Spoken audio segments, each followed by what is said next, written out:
Where do you sleep tonight? Tonight's in the factory. In the factory, not in a hotel. Well, technically in a conference room in the factory, but yeah. You sleep in a conference room in the not finished factory tonight? Yeah, it gives me a good feel for what's going on. Alone or? Yeah, I assume so. It's an invitation. 马斯克在正式场合也会开玩笑，让人不禁想起马云与马斯克的对话。马云保持伪光正的形象，却令人大跌眼镜。马斯克喜欢睡工厂车间由来已久，最近马斯克也晒出了柏林厂房的进度。尽管遭遇疫情和环保主义者的抗议，厂房的建设进度还是令马斯克满意的。看来厂房没有白睡啊，不过睡厂房能不能约到就不知道了。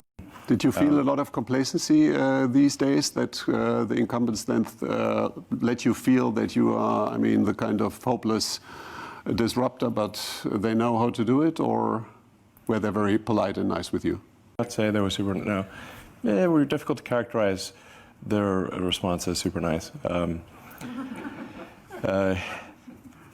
They used a lot of adjectives. More, I don't think any of them were positive. So did it we really tried hard to convince a lot of companies. Honestly, I was in so many panels, but they generally was generally the sentiment that was expressed that you mentioned earlier, that was pretty much universal. Especially back in, say, 2008 or 2007, like when we first unveiled the Roadster in 2007. Yeah, I mean, it was just basically, they just said, well, you're basically a bunch of fools. Well, I mean, generally they would say, like, well, starting a car company is crazy. You're going to lose all your money. I was like, I think I probably will lose all my money. I agree. It wasn't like I thought it would be successful. I thought we had maybe a 10% chance of success. So then people would say, it's going to fail and you're going to lose everything. I was like, yeah, probably true. Yeah. 特斯拉市值达到5000多亿美金，是大众、奔驰、宝马加起来的 2.5 倍。回顾2007年特斯拉面临绝境时，马斯克比较淡定。最近他也透露，曾经特斯拉想卖给苹果，不过库克不理他。我们经常会看到很多成功人士对当年被小事而耿耿于怀。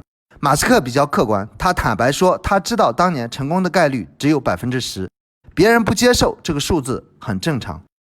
We saw each other in America, and a guy asks you on a panel when autonomous driving will be approved, and you said, I do not care so much when it's going to be approved. I care more when human beings in cars will be forbidden. And then the guy said, well, that's really unrealistic. It's never going to happen in cars. People want to do something actively. And then you said, well, 100 years ago, nobody could imagine elevator without a lift boy. Today, nobody could imagine a lift with a lift boy. Yeah. So, well, first of all, I'm not against people driving, to be clear. So I think people will drive cars basically as far into the future as I can imagine. It's just that it's going to be increasingly unusual to drive your own car. And it's the biggest challenge ahead of us in general, not only with regard to AI. What is the biggest problem that needs to be solved? I think we need to watch out about population collapse. Do you have any new projects dealing with these topics that you've just addressed? Well, I'm trying to set a good example on the kid front. 6 kids. Yes. For now.